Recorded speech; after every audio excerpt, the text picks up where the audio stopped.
Siamo in compagnia di Carmine Cerri, allenatore della Sprint Italy. Mister, una vittoria direi mai in discussione questa oggi contro il Silico, testimonia che la sua squadra ha ritrovato, come dire, la condizione migliore. Sì, devo dire che da quando sono arrivato ho trovato un buon gruppo che mi sta seguendo, che mi sta dando le soddisfazioni a cui ho chiesto e logicamente penso che i risultati stiano arrivando tranquillamente. Sino in 4 partite, sino ad oggi abbiamo fatto sono 13 gol, quindi bene o male è un andamento che sta andando abbastanza bene, quindi serve per il morale della squadra, serve per continuare sul discorso del campionato, sul discorso della promozione. Certo.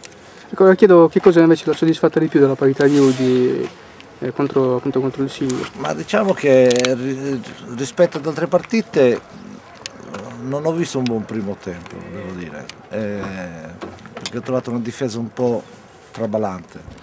Il secondo tempo siamo andati abbastanza bene, a prescindere dal discorso che il secondo gol sia avvenuto anche sul rigore, ma il rigore quando si hanno vuol dire che c'è la determinazione per poterli avere.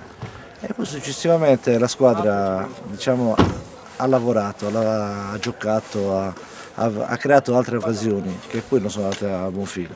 Comunque penso che un finale di 3-0 dia soddisfazione a questa società qui. Certo, ecco, lei mister, qui appunto da circa un mese qualche sì, giorno. Quattro partite. 4 partite.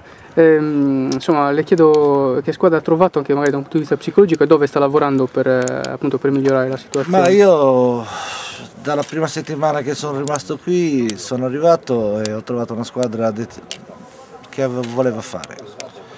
Il discorso del precedente non lo so, non lo conosco, però ho visto un po' i risultati precedenti al mio arrivo, che questa squadra ha avuto delle sconfitte che potrebbero essere al fine anche determinanti, tipo la sconfitta di Dualchi, la sconfitta in casa con la Corte, e purtroppo sono punti che cammi facendo potrebbero diventare anche pesanti, mi auguro di no.